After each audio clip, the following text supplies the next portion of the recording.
Om Swastiastu. Selamat sore. Kembali lagi dengan saya Tobing Krisnanjaya dalam acara wawancara eksklusif di bawah pohon Intaran. Kali ini kita kedatangan seorang yang sangat fenomenal, seorang yang visioner. Bagaimana beliau ingin membangun desa wisata di tempat kelahirannya. Kita sapa Bung Gede Sukeyarse. Selamat sore, Bung. Selamat sore. Bagaimana kabarnya? Baik. Sengkara sehat. Ya, sengkara sehat. Saya mulai dari pertanyaan pertama, Bung. Saya ingin sekali mengulik tentang latar belakang bagaimana sih sosok Bung Gede ini sangat begitu tertarik dengan sektor pariwisata. Ya, jadi awal mula itu sebenarnya ada satu kawan saya yang sudah menjadi guide senior di Desa Bulian. Waktu itu saya masih SMA. Nah, kemudian dia mengajak tamu ke kampung, kok keren sekali ya. Jadi dia bisa berbahasa Inggris segala macam. Nah, akhirnya saya giat belajar bahasa Inggris. Kemudian setelah saya tamat SMA, kebetulan bapak saya seorang petani, jadi beliau tidak mampu untuk mengirim saya ke kuliah, artinya ke universitas. Nah, akhirnya saya waktu itu kalau di Bali istilahnya ngambul, artinya saya pergi melalang buana, saya pergi ke Sulawesi waktu itu pernah, saya bekerja di situ. Nah, kemudian ada teman di situ yang mengatakan bahwa Pak Gede ngapain ke Sulawesi, ke Ujung Pandang waktu itu namanya. Kan di Bali turis itu banyak sekali katanya. Ya, akhirnya benar juga ya, ngapain saya jauh-jauh ke sini gitu. Nah, akhirnya saya memutuskan untuk kembali ke Singaraja. Cuman waktu itu dengan gaji saya yang 60.000, saya masih ingat. Tahun berapa itu tahun 1996. 1996. Gaji 60.000. Nah, kemudian rencana saya balik ke Bali, cuman waktu itu karena tempat kerja saya itu di Tambak Udang yang di pelosok sekali. Jadi untuk pergi dari sana ke pelabuhan itu membutuhkan waktu sekitar 3-4 jam. Dan saya harus bermalam di pelabuhan itu karena saya tidak tahu bahwa ferry itu artinya 1 minggu 1 kali. Nah, jadi saya pikir waktu itu, wah tiap hari ada ferry nih ke Bali gitu. Akhirnya gaji saya 60, saya belikan tiket 30.000, dan nyampenya ini hanya di Lombok. Saya nggak tahu bahwa ferry ini hanya nyampe di Lombok. Nah, apa yang Anda lakukan setelah itu? Nah, jadi setelah saya itu akhirnya ini perjalanan saya kembali lagi tadi cerita saya tadi dari Lombok ini ke Bali, kehabisan uang, kemudian melewati desa saya. Jadi dari Padang Bae, melewati kampung saya memutuskan, wah saya nggak boleh ke kampung nih, malu saya. Saya bekerja tetapi saya nggak bawa uang. Saya langsung ke Lovina. Saya langsung ke Pantai Lovina. Tahun berapa itu? Nah, itu sekitar tahun 97. Ya, karena saya merantau nggak lama, itu cuma 3 bulan, 4 bulan. Jadi berapa lama Bung berkecimpung dalam dunia pariwisata? Kalau pariwisata resminya saya bekerja dari tahun 1998. 98 sampai sekarang? Iya, sampai sekarang. Ya. Oke. Saya mendengar bahwasannya sepak terjang Anda sebagai seorang pemandu wisata sudah melampaui hingga bahkan tersiar berita bahwasannya Anda sudah pernah ke mancanegara menjadi pemandu wisata. Kira-kira setelah Anda mengunjungi beberapa jenis tempat wisata yang ada di luar negeri, apa sih sebenarnya yang membedakan Bali dengan destinasi wisata yang lainnya? Oke, ya memang benar sekali. Jadi pengalaman menjadi seorang tour leader, ini mungkin puncaknya saya sudah pernah ke Thailand, Malaysia, Singapura, seluruh Indonesia. Nah, jadi yang membedakan Bali dengan tempat-tempat lain adalah sebenarnya budayanya ini. Budaya. Jadi kalau masalah keindahan alam, itu masih banyak di tempat lain yang jauh lebih bagus. Tetapi mereka nggak ada budayanya yang kalah. Ya, jadi itu sebabnya Bali itu tetap masih bisa bertahan. Makanya kita harus tetap menjaga tradisi dan budaya. Ya, jadi ini jangan sampai hilang. itu kuncinya. Kuncinya Tradisi dan budaya. Jadi keindahan alam, gunung, danau di tempat lain ada yang bagus-bagus. Ya, tapi Bali dia punya tradisi dan budaya yang tidak dimiliki oleh di tempat lain. Dan ya, itu tugas kita bersama untuk menjaganya. Untuk menjaga bersama. Karena ya. Itu bagian daripada aset ya. Aset ya untuk pariwisata Balinya. Saya dengar Anda juga sangat tertarik sekarang ya untuk mengembangkan desa wisata ya. Iya. Di Desa Bulian. Ya. Oke. Kira-kira apa yang membuat Anda begitu tertantang dan tertarik untuk mendirikan desa wisata tersebut? Iya, jadi pada mulanya saya sudah istilahnya bahasa Balinya itu mahbah istilahnya. Saya sudah membuat penginapan, homestay, kemudian villa. Nah, jadi saya pikir bahwa saya harus bermanfaat untuk orang banyak di desa saya. Jadi komunitas di kampung saya ini harus ikut merasakan jadi hasil dari pariwisata itu sendiri. Karena Bali terkenal dengan pariwisata, cuman di kampung saya itu masih sekitar 70% mereka belum merasakan dampak secara langsung dari pariwisata itu sendiri. Nah, kemudian setelah saya membuat penginapan, datang tamu-tamu dari Eropa, ya karena saya bekerja sama dengan travel di luar. Jadi setiap bulan hampir sekitar 7 grup. 7 grup? Ya, 6 grup, rata-rata 15 orang. Jadi itu yang membuat akhirnya lowongan pekerjaan nambah. Jadi dari ibu-ibu yang dulunya hanya memasak di dapur, saya gunakan dia sebagai chef saya. Oke. Kira-kira konten apa saja yang Anda persembahkan kepada wisatawan yang berkunjung ke Bulian? Iya, jadi konsep saya itu kembali ke alam. Jadi tradisi, alam, budaya. Jadi konsep yang saya jual itu sebenarnya. Jadi makanan apapun yang saya suguhkan di sana, di restoran saya, itu tidak ada berbau makanan barat. Nah, jadi semua itu masakan-masakan Indonesia, khususnya masakan Bali. Ya, jadi itu yang membuat kami berbeda dengan yang lain. Kemudian aktivitas membuat canang. Ya, jadi membuat canang, kemudian saya ajarkan bagaimana tamu-tamu ini belajar untuk membuat canang, kemudian berpakaian adat Bali. Kemudian kita ajak juga bersembahyang di pura-pura. Nah, mereka sangat apresiasi sekali.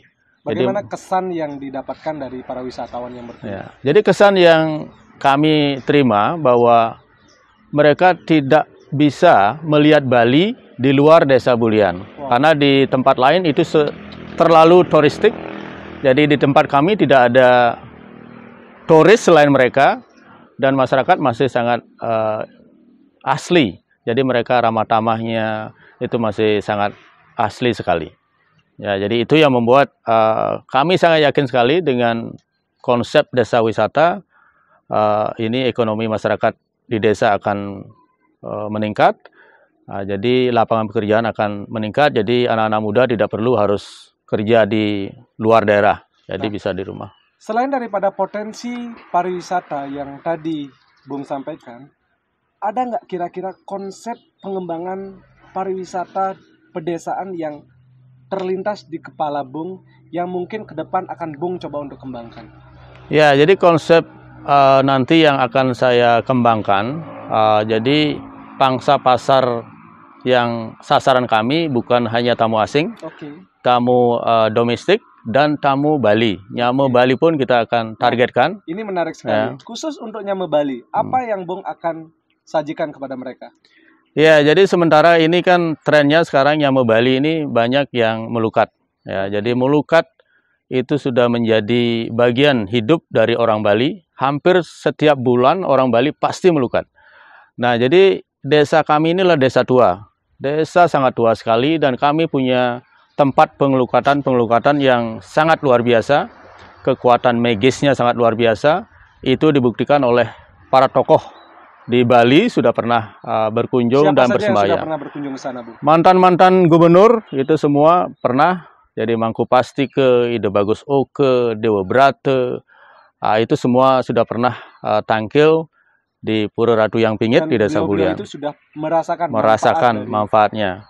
Belum lagi anggota DPRD, DPR, itu pernah datang ke Bulian. Oke, Bung. Ini menarik sekali, Bung. Ketika kita bicara soal mengembangkan konsep pariwisata, ini tidak terlepas daripada dukungan masyarakat. Bagaimana pola-pola yang Bung bangun untuk bisa mengkolaborasikan atau mengkomunikasikan ini kepada masyarakat di Bulian? Ya, jadi minggu-minggu ini saya kebetulan dikasih kesempatan oleh Perbekal Desa Bulian untuk membuat kelompok sadar wisata atau Pokdarwis. Pokdarwis ya. Ya, jadi dengan demikian, langkah-langkah awal tentu saya mengundang tokoh-tokoh, kemudian saya mengundang ketua-ketua kelompok dan para pemuda di Desa Bulian. Kita diskusi, kita perkenalkan apa itu desa wisata, apa itu Pokdarwis. Nah, mereka sangat tertarik sekali. Bahkan mereka berbicara bahwa, nah ini yang kita tunggu-tunggu. Jadi biar masyarakat, anak-anak muda ini tidak keluar. Ngapain kita keluar kalau kita sudah punya wisata? Plus ya. Luar biasa ini. Luar biasa. Ekonomi kerakyatan sudah terlihat dari konsep yang Bung sampaikan. Iya. Oke, lanjutkan silakan. Astungkare ya. Jadi dengan dukungan dari masyarakat semua, jadi Desa Bulian akan menjadi desa wisata yang punya karakteristik unik yang berbeda dengan destinasi-destinasi lainnya. Ya, kami akan menekankan pertama ke spiritual journey yang ini lagi tren di dunia. Jadi banyak tamu-tamu asing bahkan itu sekarang datang ke Bali untuk belajar spiritual. Oke, spiritual. Jadi nanti kami ada meditasi, ada yoga, ada pengelukatan di Desa Bulian. Ya. Itu yang nanti akan kita kembangkan. Baik, oke. Untuk mendukung gagasan yang Anda canangkan bersama Pokdarwis yang Anda sedang susun, bagaimana Anda melihat potensi SDM yang ada di Desa Bulian itu sendiri? Apakah potensi itu sudah mampu untuk mengakomodasi segala pemikiran yang Bung akan lakukan? Ya, kalau SDM, kebetulan kami, anak-anak muda kami itu, kita kalau mau mencari sekitar 30 orang yang sudah bekerja di kapal pesiar itu ada. Kemudian tour guide kita punya sekitar 8 tour guide yang sudah profesional. Jadi dan juga ada owner travel agent. Kita punya salah satu lokal dia punya travel agent di Denpasar. Wow. Jadi kami sangat yakin sekali ya tidak sulit untuk mengembangkan Desa Bulian menjadi desa wisata. Wow, ini keren sekali, luar biasa. Ya, tinggal tunggu 1 tahun maksimal pasti Desa Bulian bisa menggeliat. Oke, ya kita astungkarakan. Iya. Baik, Bung, saya tertarik sekali lagi, Bung, untuk mendalami ya. Saya mendengarkan dari masyarakat bahwasannya Anda mendirikan kursus bahasa Inggris gratis kepada masyarakat. Apakah ini serangkaian dengan visi Anda untuk mewujudkan Desa Bulian sebagai desa wisata? Iya, jadi sebenarnya sih itu ide itu muncul dari kekhawatiran saya karena ada wacana bandara, ya bandara di Kubu Tambahan itu yang sangat berdekatan dengan desa saya dan karena pengalaman saya yang keliling Indonesia kemudian di luar, akhirnya wah ini nanti takutnya anak-anak kami ini, generasi kami ke depan, mereka hanya menjadi penonton.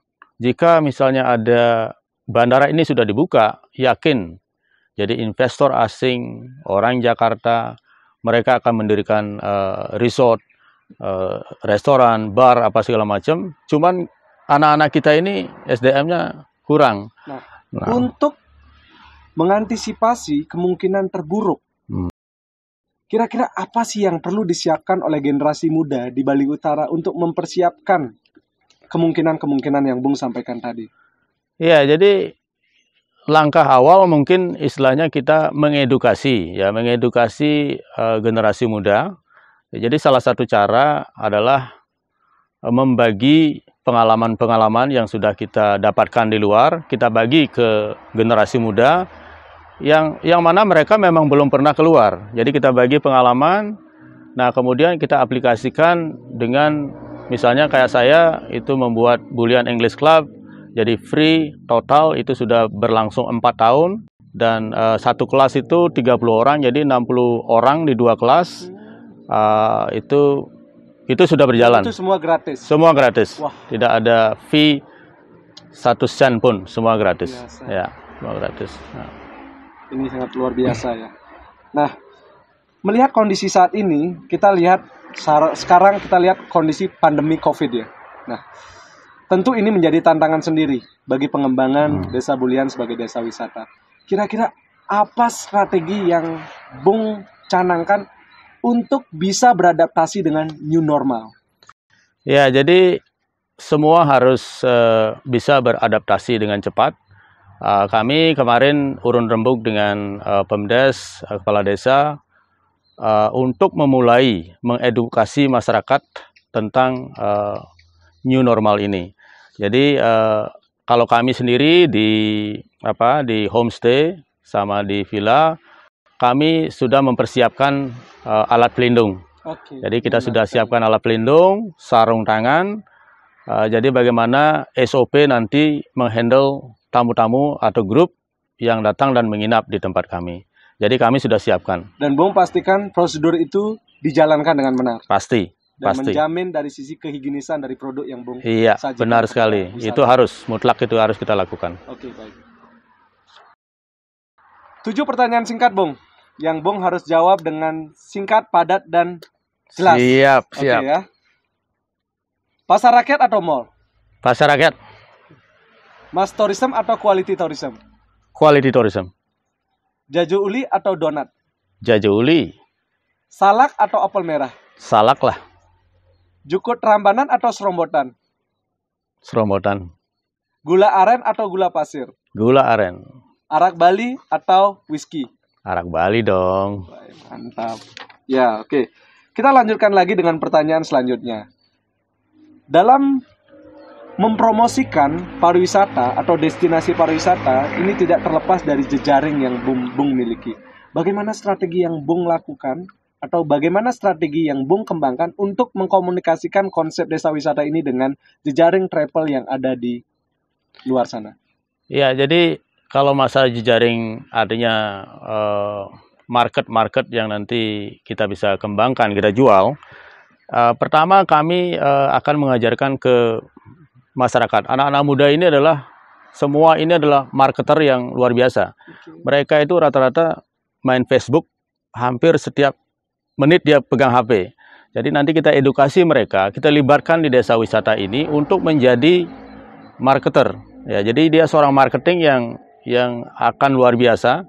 Jadi apa kegiatan, apa objek wisata yang ada di Desa Bulian, mereka akan sharing, setiap hari kita harus sharing. Nah, jadi Anda bisa bayangkan efek dari sosial media ini. Itu langkah saya pertama.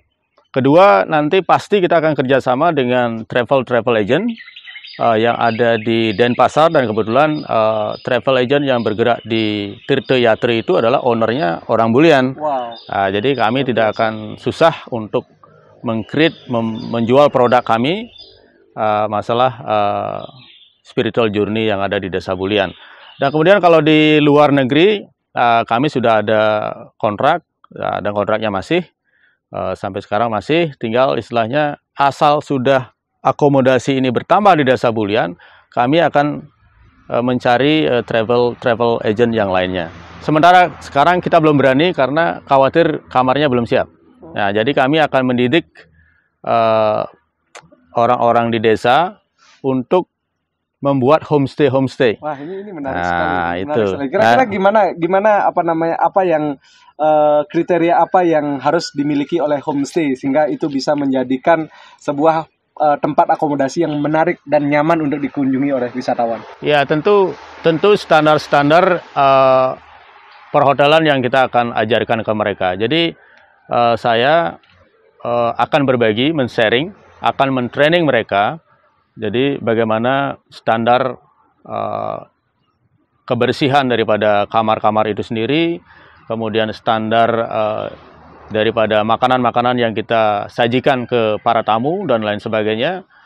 Nanti itu akan kita bagi tip-tipnya ke mereka. Wow. Ya, karena kami sudah berpengalaman lebih dari 4 tahun dan kita siap untuk men-sharing pengalaman kami ke... Apalagi Bali Utara kaya sekali ya, dengan Pasti. tokoh-tokoh yang memang berkecimpung dalam dunia pariwisata. Benar sekali. Nanti kita bisa meminta pembinaan dari kawan-kawan kita yang sudah berpengalaman berhasil di tempat lain. Kita bisa undang ke Desa Bulian, Oke. memberikan pembinaan-pembinaan kepada masyarakat jika mereka tertarik untuk ikut membuat homestay, misalnya 2 kamar, 1 kamar, nanti kita bantu. Oke, Ya. ini menarik sekali karena apa yang Bung sampaikan adalah merupakan sebuah pengimplementasian dari konsep ekonomi kerakyatan. Ya. Jadi saya ingin menanyakan seperti ini, Bung. Bagaimana Bung bisa menjamin bahwasannya manfaat dari desa wisata ini bisa menjangkau seluruh masyarakat yang ada di Desa Bulian? Ya, jadi kalau semua terlibat di sana secara langsung dan tidak langsung, mereka akan merasakan dampak daripada pariwisata itu sendiri. Karena coba kalau kita kasih contoh, misalnya kita membeli makanan, jadi kita restoran, hotel, mereka akan memerlukan telur, ayam, sayur mayur. Nah, itu semua produk-produk yang bisa kita beli di masyarakat. Karena di Desa Bulian itu ada wanita tani, kelompok-kelompok segala macam. Nah, itu kita akan bekerja sama. Jadi homestay ini nanti membeli produk itu diusahakan harus di Desa Bulian itu sendiri. Nah, jadi semua orang nanti akan kena dampaknya. Wah, ini sangat menarik sekali. Kita sekarang berdiskusi mewawancarai sosok yang memiliki gagasan dalam pengembangan ekonomi kerakyatan di Desa Bulian. Baik, terima kasih, Bung. Wawancara yang sangat luar biasa, sangat menginspirasi dan begitu fenomenal. Sama-sama, Bung. Ya, luar biasa. Terima kasih saya sudah diundang di Rumah Intaran. Oke, sama-sama. Baik, sekian wawancara singkat bersama Bung Gede Sukeyarse. Perlu kita sadari bahwasannya desa memiliki potensi yang sangat luar biasa. Dan tentu untuk menggerakkan potensi tersebut diperlukan kerjasama gotong royong dari semua elemen masyarakat untuk bisa mewujudkan gagasan yang sudah dicanangkan. Maka untuk itu, pada generasi muda, bangkitlah. Kembalilah ke marwah sebagai masyarakat desa yang percaya dengan apa yang kita miliki dan suatu saat kemajuan pasti akan kita rasakan bersama. Sekian wawancara eksklusif dari Bawah Pohon Intaran, Tobing Krisnanjaya. Om Santi Santi Santi Om.